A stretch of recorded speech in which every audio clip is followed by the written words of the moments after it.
Buenos días, Laura. Encantada de tenerte por aquí.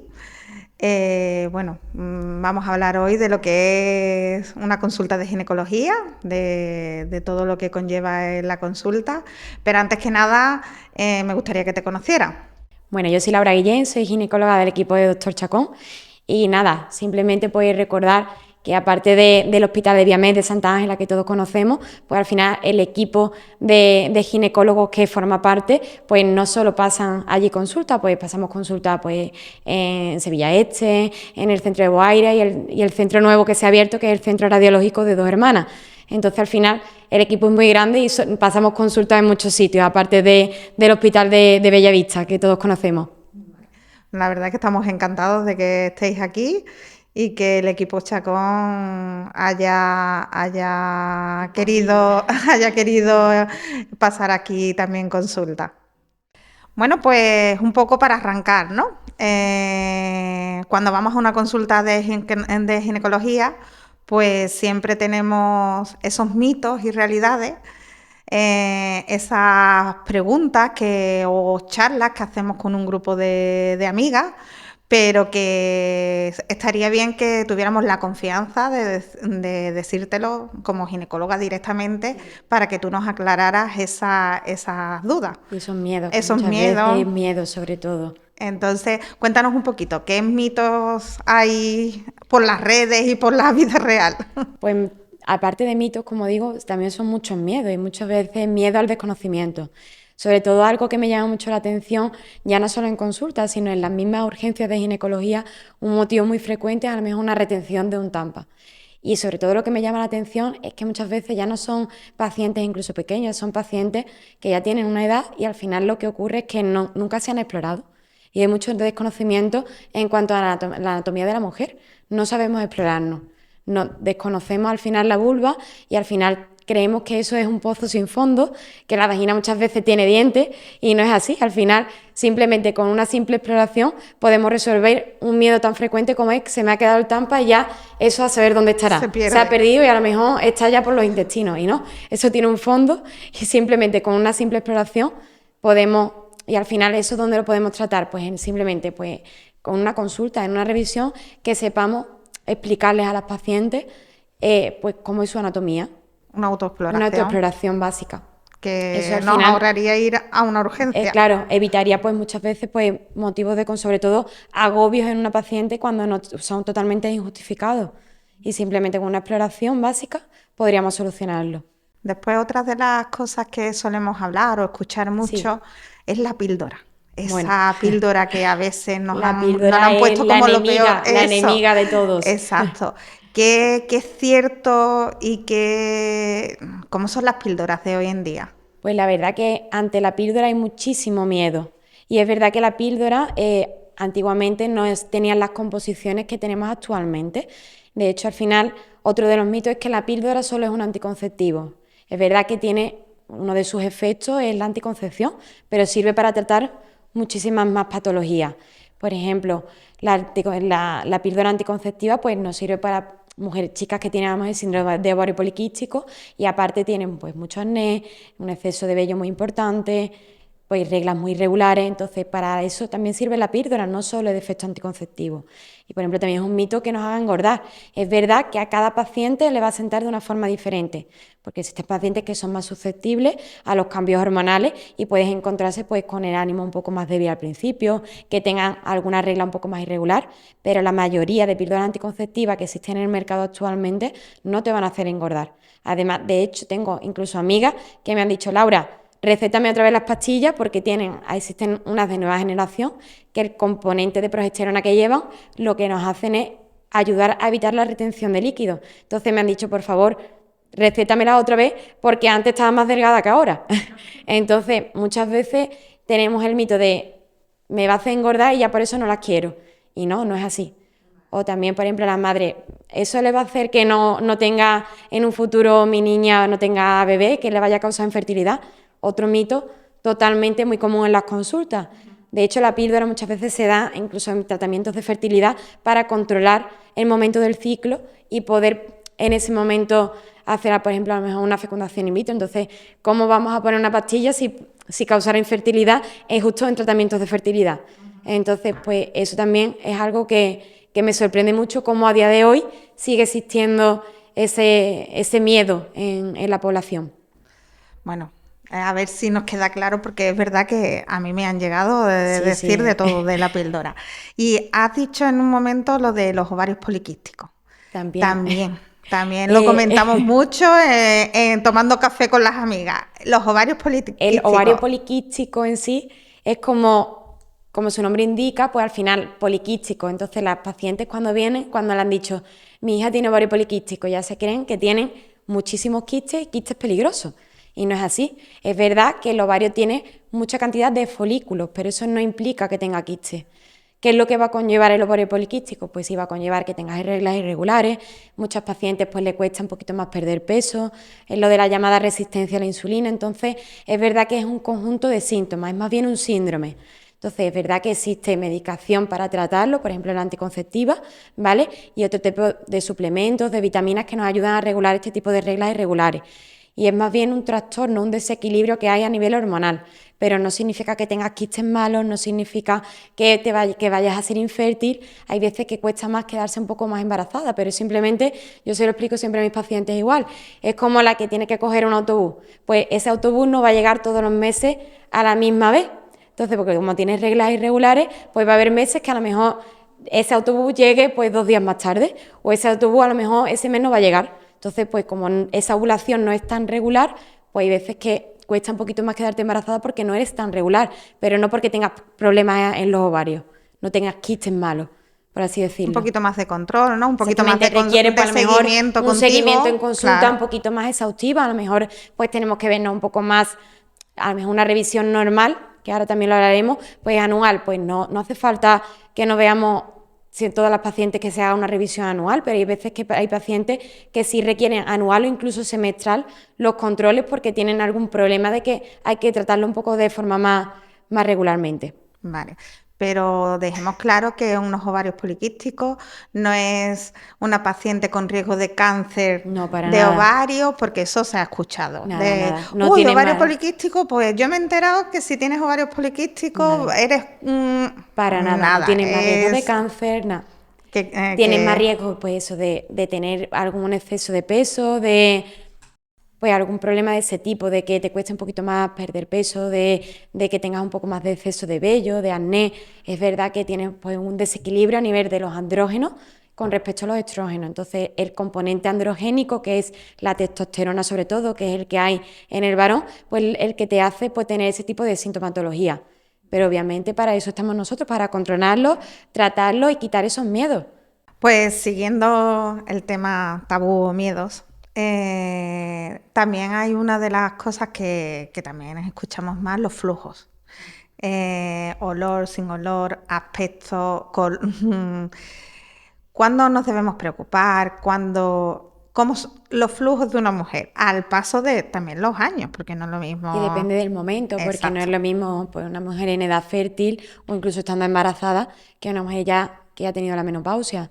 Es verdad que el flujo va variando a lo largo de todas las etapas de la mujer. Al principio, pues el flujo va, cuando somos más pequeñas, el flujo puede tener más variaciones y no simplemente por tener más flujo no indica que tengamos infección. Cuando, por ejemplo, estamos embarazadas, el flujo va cambiando muchísimo. Hay momentos en que incluso algunas pacientes no vienen porque se creen que han perdido líquido y simplemente que tienen un poco más de flujo al final en el tercer trimestre, que es algo muy habitual.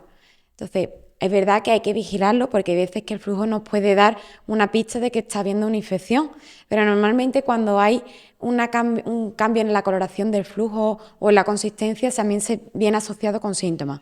Por ejemplo, si tenemos pues, un flujo pues, grumoso asociado con picazón, pues a lo mejor son hongos y eso sí debemos acudir a una consulta para tratarlo y no ponernos el primer medicamento que nos den en la farmacia.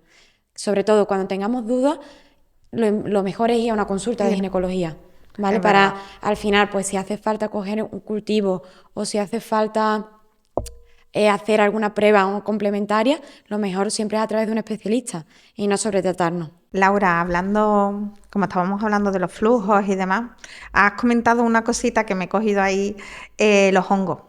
¿Qué cierto es que solo se coge hongos cuando mantenemos relaciones? Pues totalmente es falso, porque al final los hongos de hecho no es una infección de transmisión sexual. Existen otras muchas que sí son de transmisión sexual, pero de hecho los hongos no. ¿Vale? Los hongos al final normalmente es por un desequilibrio en el pH de la vagina.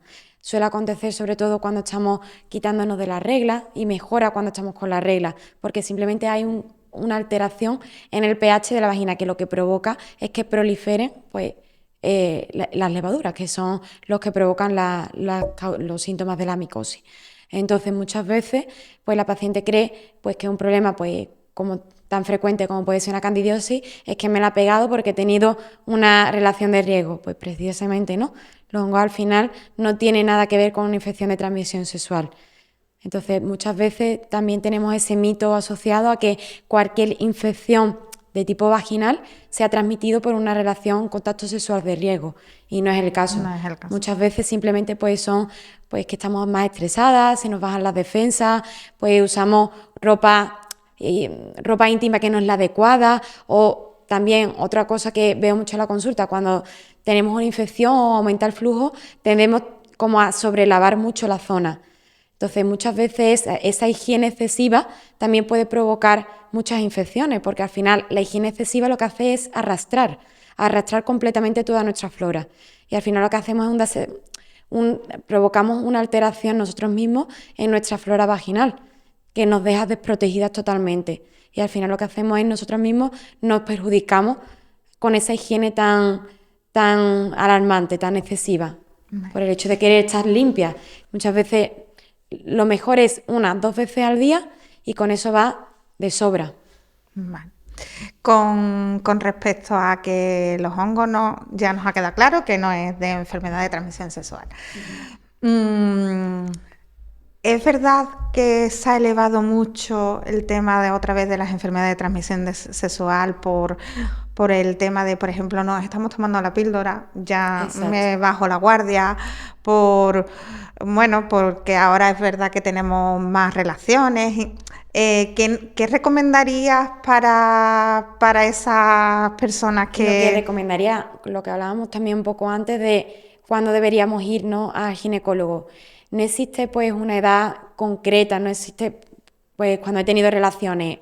Muchas veces incluso es mejor venir a consulta con ginecología para prevenir, para una profilaxis, para una información. La consulta no solo existe para tratar, muchas veces la consulta también existe para prevenir y para informar.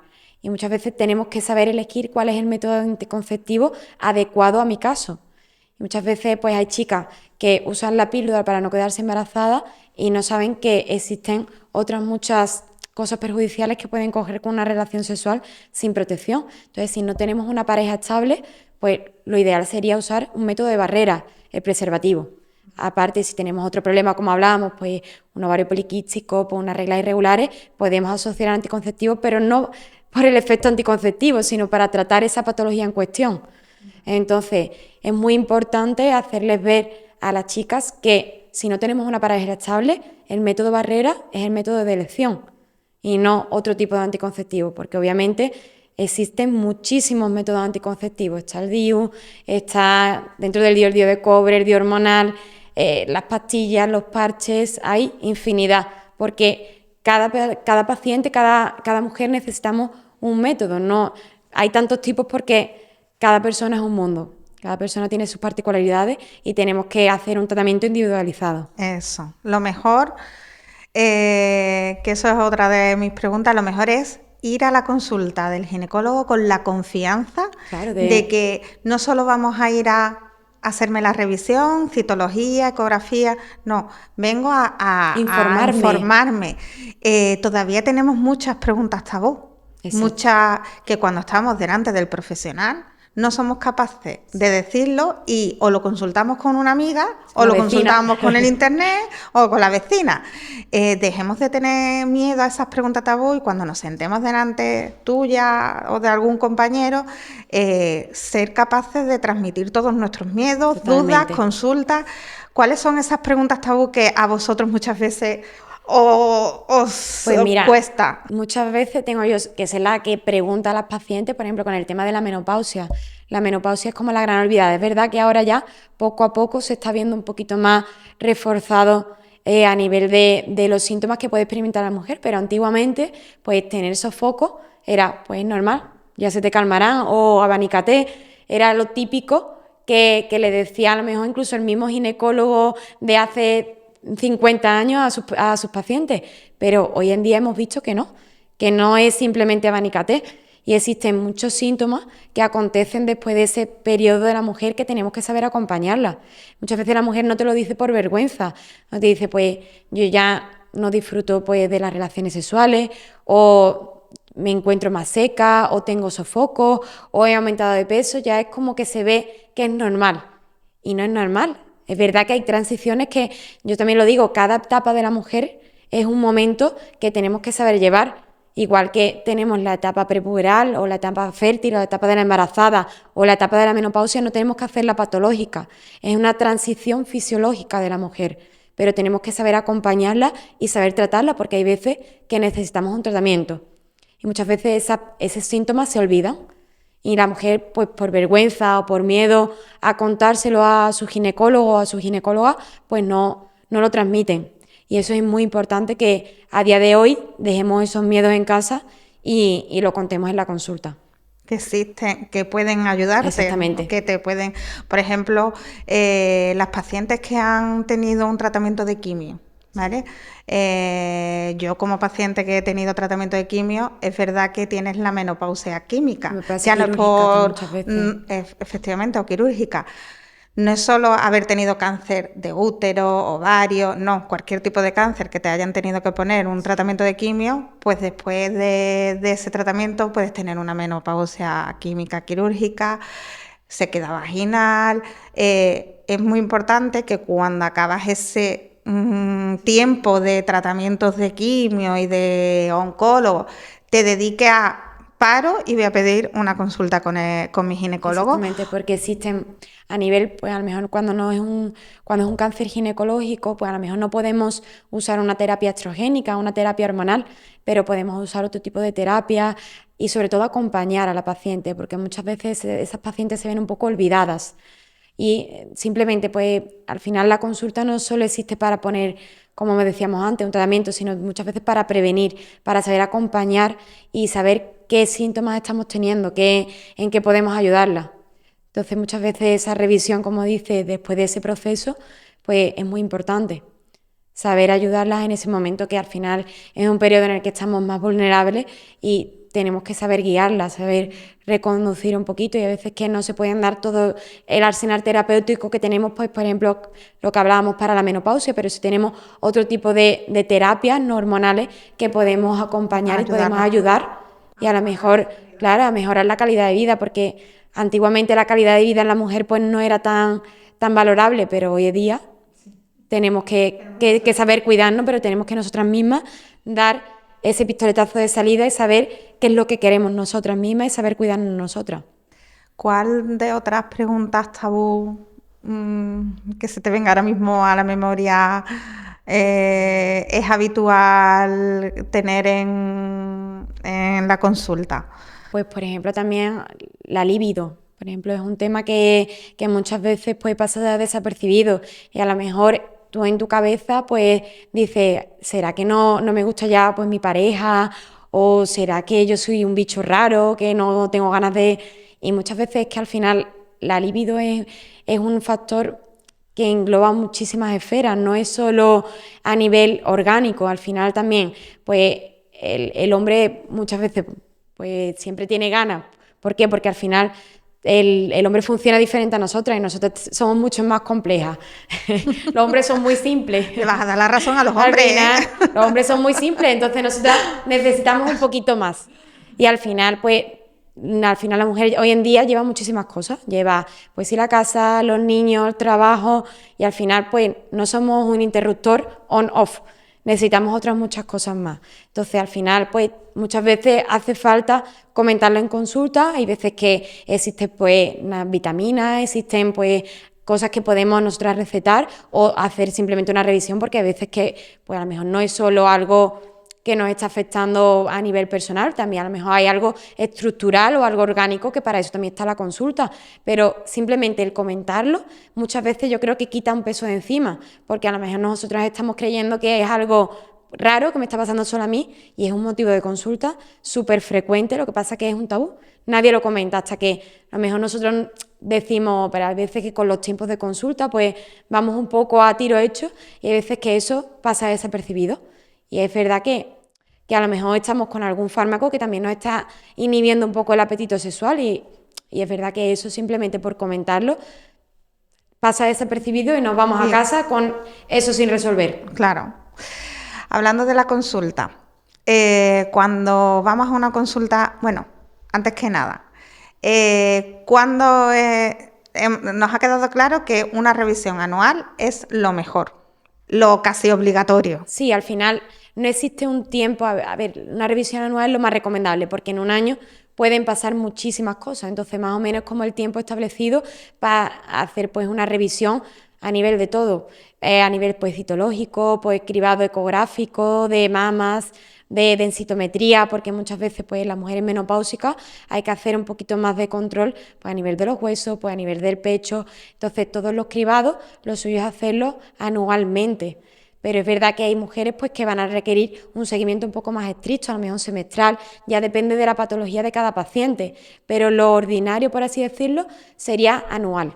Eso sería muy importante recalcar, que a día de hoy muchas veces cuando somos madres se nos olvida. Y cuando llegan a consulta, pues resulta que han pasado 3, 4 años sin... No, desde que tuve a mi hijo o a mi hija, ya no vengo más.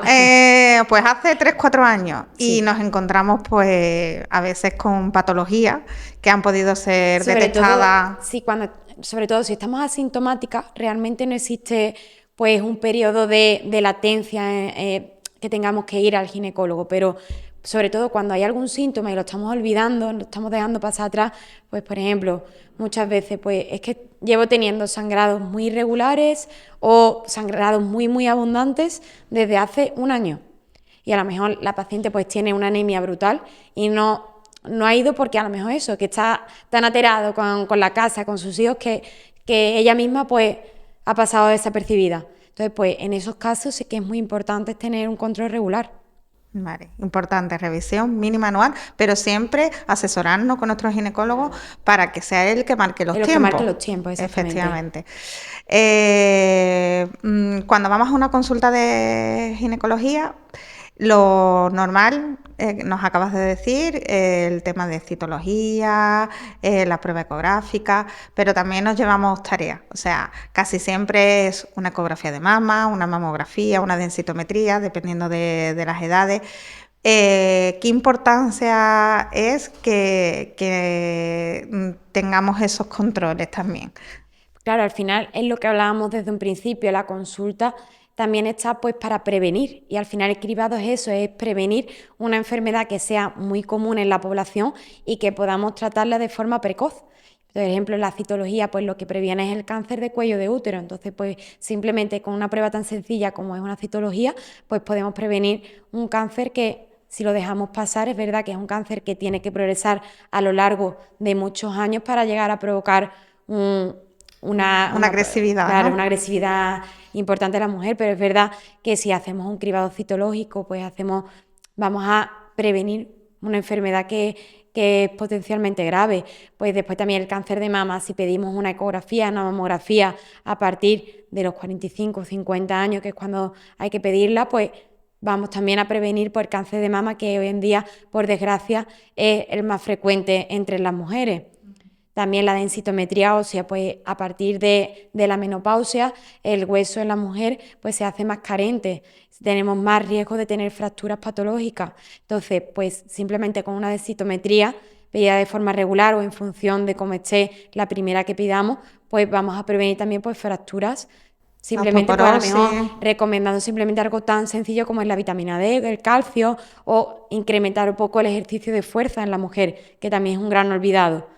final tendemos a hacer más ejercicio aeróbico o no simplemente no hacer ejercicio por nuestro ritmo de vida y simplemente con aconsejarle a las pacientes que incrementen el ejercicio de fuerza podemos prevenir eso, las fracturas. Eso está genial y además en nuestro centro, que tenemos el densitómetro, el mamógrafo, ecógrafo, sí que es verdad que las edades, como tú bien dices, afortunadamente cada vez se empiezan las revisiones antes y se previene porque, bueno, nuestro patrocinador que es Fujifilm, nosotros el densitómetro son de ellos y es verdad que no es lo mismo diagnosticar una osteopenia Existen distintos grados al final, claro, y hay grados que se pueden iniciales, hay grados que ya pues a lo mejor si ya estamos hablando de una osteoporosis, pues a lo mejor ya tenemos que derivar, pero también es importante pues haberla diagnosticado en consulta y saber derivar, porque al final somos un equipo multidisciplinar. Entonces también tenemos que colaborar pues con endocrinos, con reumatólogos para poner el tratamiento más acertado en función de cada paciente. Todavía hay muchas dudas en esas palabras que nos decís, ¿no? Y que como paciente, a no ser que tengas un mínimo conocimiento, te asusta o dices, ¿qué me estás diciendo, no? Dime así concretamente algunas palabras que pueden asustar y que si te escuchan dices, pues mira, ya cuando me lo digan me voy a quedar un poquito más... Por ejemplo, el término mioma. Pues al final los miomas, si nunca te han dicho que tienes un mioma, al final dices, ¿eso qué es? ¿Eso es malo? Y al final no, es un tumor benigno que al final está creado de las mismas fibras musculares que componen el miometrio, que es el músculo que compone el útero, que lo que hacen es como enrollarse y formar una especie de pelota, para que me entienda todo el mundo, dentro de lo que es el músculo uterino.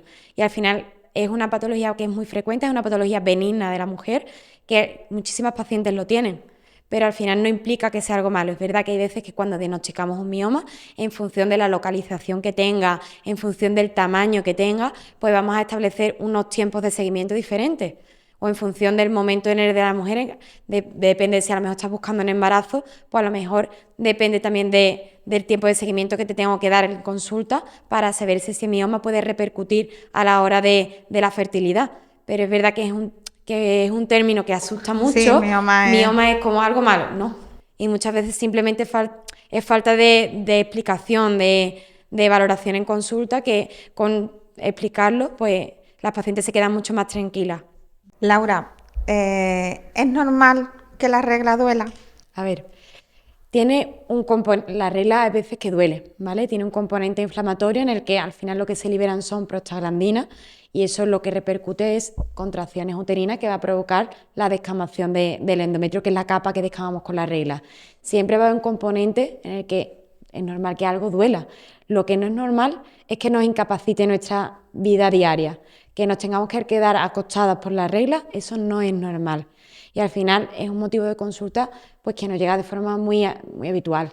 Entonces, cuando tengamos una regla que es muy incapacitante, tenemos que venir a consulta, porque, por ejemplo, tenemos que descartar problemas que son un poco más serios, como puede ser la endometriosis, en la que al final la endometriosis es parte del tejido endometrial, parte del tejido interno del útero que se implanta en otras partes del aparato genital femenino.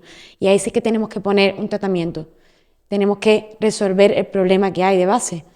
Entonces, cuando la regla duela, ¿puede doler sí o no? Es decir, es una pregunta que depende. Vale. Pero siempre cuando tengamos la mínima duda, lo normal, lo suyo sería ir al ginecólogo para ver si hay un problema orgánico o si simplemente pues tenemos que poner algún analgésico para controlar los primeros días.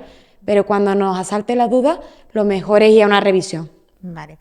Y otra de las cosas que también yo tenía en mente y que se habla ahora mucho, yo me he puesto el DIU hormonal. Pues yo el DIU de cobre. El DIU de cobre es el más antiguo y ese es el malo. El DIU hormonal es el mejor. Esa es la pregunta del millón. ¿Qué tipo de DIU me pongo? ¿Qué tipo? Pues a ver, existen dos tipos de DIU, ¿vale? El DIU de cobre y el DIU hormonal. El DIU de cobre, cada uno tiene sus ventajas y sus inconvenientes. Por ejemplo, el DIU de cobre no tiene hormonas, pero te puede provocar un sangrado muy abundante.